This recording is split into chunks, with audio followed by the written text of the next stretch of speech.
this for you. I want to get him out tonight. Robert, I had the opportunity of meeting you twice before. Once was when you were doing your first junket for Twilight in LA, and the second time was for David Cronenberg's Cosmopolis. I was sitting at a table with many journalists, and they were speaking of you as you doing some sort of radical reinvention of yourself in Cosmopolis. And I was wondering if the whole process that led you from Twilight to Good Time was for you an evolution process. And at the same time, if you ask me, I would say that this process had started way before, when you were doing The Rover, for instance, a film that not many people have seen, but where you were trying to kind of break out of the the Twilight cocoon, if we could call it like that. I mean, I'm never really trying to break out anything. Like, you read tons and tons of scripts, the ones that are the most appealing are the ones that feel really different, and it's kind of, and that's what you want to do. And then if they work and they hit, then like if they feel like they're different. But I mean, it's kind of with every single movie, you try and find something which it's got some kind of just interesting writing. And just has just something about it. I mean, I also don't, because I sort of fell into acting, I don't really have trust in like crutches. I don't really know what I'm doing every single time. I feel like every single time I do a movie, I feel like I have no idea what I'm doing, and I have to just like learn it from the ground up every single time. So for me, it's always, it's just an invention, not a reinvention.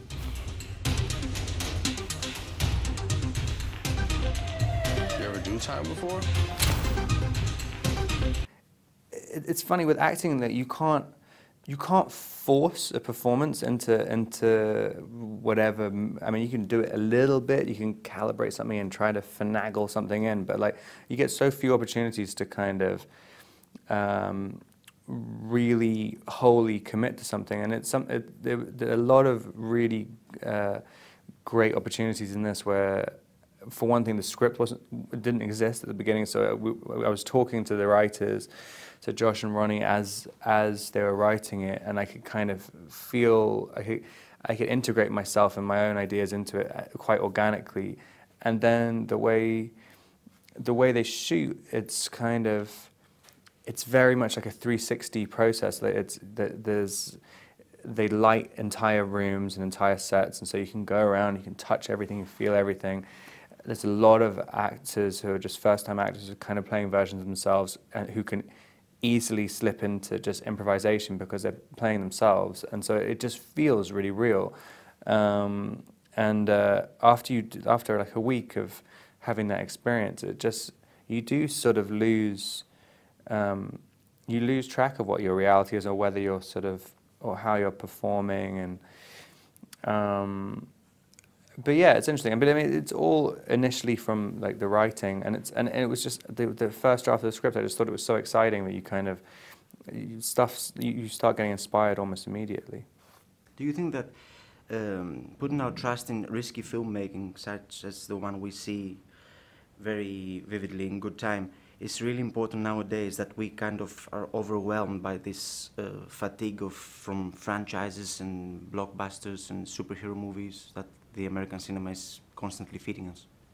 I mean, I think it's more risky to not take risks. Like, I think, like everyone thinks, I've been asked a lot about whether this is risky filmmaking. I just don't think it is. I mean, it was kind of a sure thing with me doing this, and I think if you're attempting to do something different, you're always going to win afterwards. Even if you fail, you still win, because everyone knows that you tried. Whereas if you're just trying to be on the bandwagon with everyone else, it's like, what are you doing? Like, are you doing this for money? Are you doing this? It's like, it's not fun. It's not interesting.